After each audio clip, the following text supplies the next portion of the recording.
আমার বয়স 14, আমার অনেক চুলই পেকে গেছে, এখন কি চুল কলপ করা যাবে? মেয়েদের পিরিয়ডের সময় কি হাতে গ্লাভস পরে কোরআন তেলাওয়াত করা যাবে? আমরা যারা শহরে থাকি তারা চুল ফেলবো কোথায়? ময়লা ঝুড়িতে ফেললে কি গুনাহ হবে? আমি যে জায়গায় নামাজ পড়ি তার পাশে ড্রেসিং টেবিলের আয়না আছে, আমার নামাজের মধ্যে আয়নার দিকে নজর চলে যায়, এতে কি আমার নামাজ হবে? মানুষ মারা গেলে পরিবারের লোকেরা সবাই যে কান্নাকাটি আহাজারি করে, সম্পর্কে ইসলাম কি বলে? কান্নাকাটি করে কি একদম নিষেধ? সাদা চুল ও দাড়িতে বাজারের মেহেদি লাগানো যাবে কিনা? গোসলের পর নামাজ পড়ার জন্য কি আবার ওযু করতে হবে? খারাপ স্বপ্ন দেখা থেকে বাঁচার উপায় কি? সালাতে মনোযোগ তৈরির জন্য কি চোখ বন্ধ করে সালাত পড়া যাবে? চলুন আমরা তাহলে প্রশ্ন উত্তরে প্রবেশ করি। অনিতা আখতার আপনি লিখেছেন, মেয়েদের পিরিয়ডের সময় কি হাতে গ্লাভস পরে কোরআন তেলাওয়াত করা যাবে? কোরআনে কারীমের তেলাওয়াত পিরিয়ড অবস্থায় না করাটাই হলো জমহুর উলামায়ে কেরামের মত, অর্থাৎ করা যাবে না। পিরিয়ড অবস্থাতে মেয়েরা কোরআন তেলাওয়াত করবেন না, এটি হলো জমহুর বা সংখ্যাগরিষ্ঠ ইমামদের মত। কোন কোন ইমামগণ ইবনে তাইমিয়া রাহিমাহুল্লাহ সহ কেউ কেউ বলেছেন যে করতে পারবেন, কিন্তু সংখ্যাগরিষ্ঠের মত হলো করতে পারবেন না। এখানে আসলে গ্লাভস দিয়ে ধরছেন বা অন্য কিছু দিয়ে ধরছেন কি ধরছেন না, এটা ইস্যু নয়। ইস্যু হলো যে তেলাওয়াত করা না করা নিয়ে। ধরাটা চাইতে ধরতে তো পারবেনই না, কিন্তু তেলাওয়াত করবেন না। তাহলে সেক্ষেত্রে এই টাইমে আপনি কি করবেন? আপনি ইসলামিক নববস্তু পড়বেন, কোরআনের বিভিন্ন ব্যাখ্যা গ্রন্থ আছে সেগুলো পড়তে পারেন, হাদিসের গ্রন্থ পড়তে পারেন, অন্যান্য আমল করতে পারেন, কিন্তু তেলাওয়াত করবেন না। এটি হলো সংখ্যাগরিষ্ঠ ইমামদের মত। মাহমুদা খাতুন লিখেছেন, সালাতে মনোযোগ তৈরির জন্য কি চোখ বন্ধ করে সালাত পড়া যাবে? মনোযোগ তৈরি করার জন্য চোখ বন্ধ করে সালাত করতে পারেন, তবে সাধারণ এবং স্বাভাবিক অবস্থা চোখ খোলা রাখাটাই হলো সুন্নাহ নবী সাল্লাল্লাহু আলাইহি ওয়াসাল্লামের। স্বাভাবিক রাখা। মনোযোগ আমার বেশি সৃষ্টি হয় চোখ বন্ধ করলে, না হলে মনোযোগ ধরে রাখা কঠিন হয়, তো মনোযোগ বৃদ্ধি করবার জন্য আমি চোখ বন্ধ করলাম, এটি জায়েজ আছে। এমনিতে সাধারণ অবস্থাতে স্বাভাবিকভাবে চোখ খোলা রাখাটাই হলো সুন্নাহ। তাহারাত তাননীর আপনি লিখেছেন, আমরা যারা শহরে থাকি তারা চুল ফেলবো কোথায়? ময়লা ঝুড়িতে ফেললে কি গুনাহ হবে? মানুষের শরীরের প্রত্যেকটা অঙ্গ প্রত্যঙ্গ সম্মানের পাত্র। আল্লাহ সুবহানাহু ওয়া তাআলা বলেছেন, ওয়ালাকাদ কাররামনা বানি আদম, আমি আদম সন্তানদের সম্মানিত করেছি, মর্যাদা বান করেছি। এজন্য মানুষের শরীরের কোনো অঙ্গ প্রত্যঙ্গে অসম্মান হয় এমন কোন প্রক্রিয়া, এমন কোন পদ্ধতি অবলম্বন করা উচিত নয়।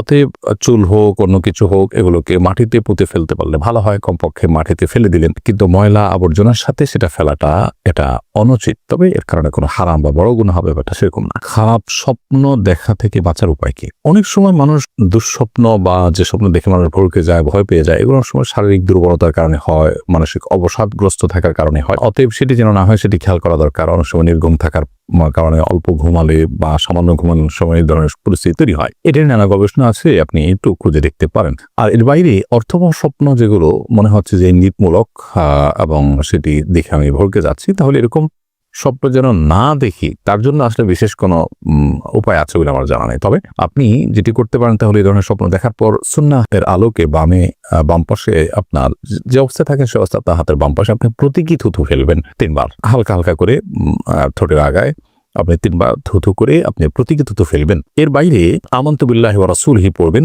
এবং সম্ভব হলে সুযোগ থাকলে 2 রাকাত সালাত আদায় করবেন এবং সেই স্বপ্ন মানুষের কাছে বলে বেড়াবেন না। এগুলো হলো দুঃস্বপ্ন বা খারাপ স্বপ্ন দেখার পর করণীয়। রাকিবুল ইসলাম আপনি লিখেছেন, মানুষ মারা গেলে পরিবারের লোকেরা সবাই যে কান্নাকাটি আহাজারি করে, সম্পর্কে ইসলাম কি বলে? কান্নাকাটি করে কি একদম নিষেধ? না, মানুষ মারা যাওয়ার পর কান্নাকাটি করা নিষেধ এমন কোনো কথা নেই। বরং নবী করিম সাল্লাল্লাহু আলাইহি ওয়াসাল্লাম তার ছোট পুত্র সন্তান মৃত্যুর পর, জন্মের পর সন্তানের মৃত্যুতে নবী সাল্লাল্লাহু আলাইহি ওয়াসাল্লাম, ছেলের মৃত্যুতে নবী সাল্লাল্লাহু আলাইহি ওয়াসাল্লাম কেঁদেছেন, চোখে পানি পড়েছে। সাহাবীরা কেউ আশ্চর্য হয়েছেন, তখন নবী সাল্লাল্লাহু আলাইহি ওয়াসাল্লাম তাদেরকে জানিয়েছেন যে এটি কষ্টের কারণে, বিরহের বেদনায় এই পানি বের হয়ে থাকে চোখের, এটা স্বাভাবিক, এটা সহজাত বিষয়। অতএব কান্না করা দোষের নয়। তবে কান্না করতে গিয়ে কেউ যদি সীমালঙ্ঘন করেন, জামা কাপড় ছেঁড়াছুড়ি করেন, আওয়াজ করেন, চিৎকার চেঁচামেচি করেন, যেটা আল্লাহ সুবহানাহু ওয়া তাআলার ফায়সালার প্রতি এক ধরনের বিদ্রোহর প্রকাশ করে বা এই টাইপের কোনো কিছুকে ইন্ডিকেট করে, এরকম চিৎকার চেঁচামেচি করা বা জামা কাপড় ছেঁড়া বা ভাঙচুর করা, আছাড় করা বা মালাকুল মউতকে গালমন্দ করা বা আল্লাহর ফায়সালার প্রতি অসন্তোষ প্রকাশ করে কোনো কিছু করা, সেটা অবশ্যই নিষিদ্ধ এবং গুনাহের কথা।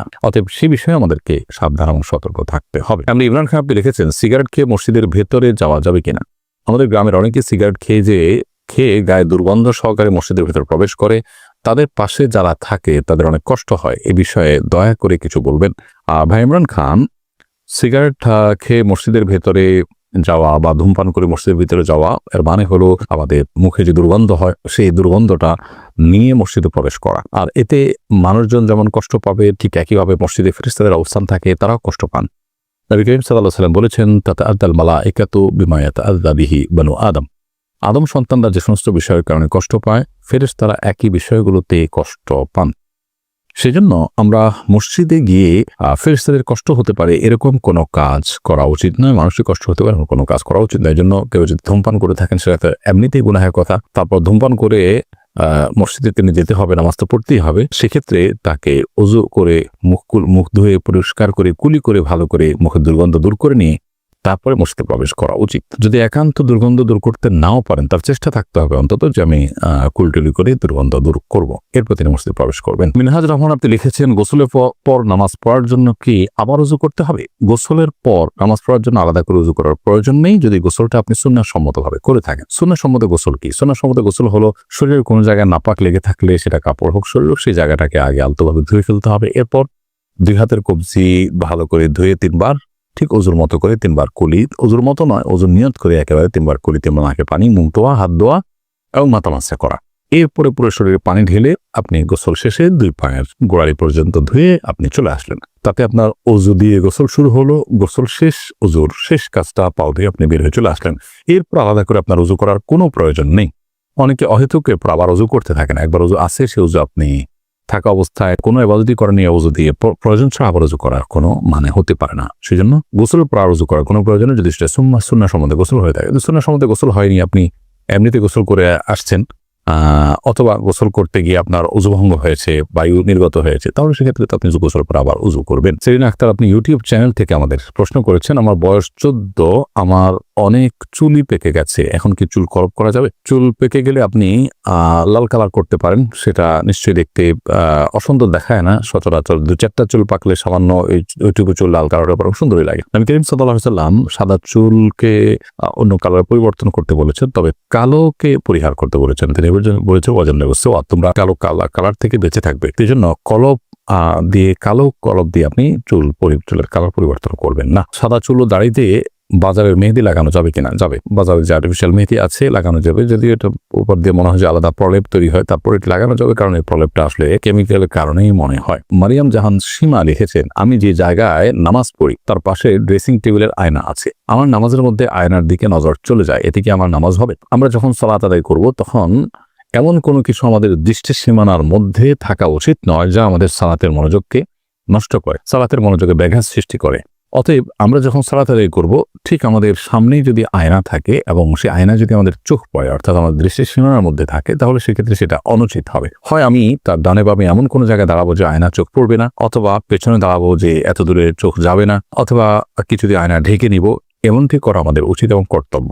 তারপরও যদি এরকমটি না করে আমরা আয়নাকে সামনে রেখে নামাজ আদায় করে ফিরি, নামাজ হয়ে যাবে, কিন্তু নামাজটি মাকরু হবে, আমাদের মনোযোগ নষ্ট হওয়ার মতো বিষয় সেখানে থাকার কারণে। বিশেষ করে যদি কেউ আয়নার দিকে তাকায়, সেক্ষেত্রে নামাজ মাকরু হবে। নবী করিম সাল্লাল্লাহু আলাইহি ওয়াসাল্লাম বুখারীর একটি বর্ণনা মতে তাকে একবার সালাত আদায় করবার জন্য এক টুকরো কাপড় দেওয়া হয়েছে, তিনি তার উপরে দাঁড়িয়ে সালাত আদায় করেছেন। কাপড়টি বেশ কারুকার্য খচিত ছিল। তখন নবী সাল্লাল্লাহু আলাইহি ওয়াসাল্লাম সালাত শেষ করে বললেন যে আমাকে এই কাপড় কে দিয়েছে, এটি আমার মনোযোগে ব্যাঘাত সৃষ্টি করছিল। তখন পরিবর্তন করে একটা প্লেন কাপড় দেওয়া হয়, তারপর তিনি সালাত আদায় করেছেন। এখান থেকে বোঝা যায় নামাজের মনোযোগ নষ্ট হতে পারে, এরকম কোনো কিছু দৃষ্টির সীমানার মধ্যে রেখে সালাত আদায় করা অনুচিত। সেই বিবেচনায় আমরা আয়নার বিষয়টিকে মাথায় রেখে সালাত আদায় করবো, যে সামনে যেন না থাকে, থাকলেও যেন আমাদের দৃষ্টি সেখানে না পড়ে।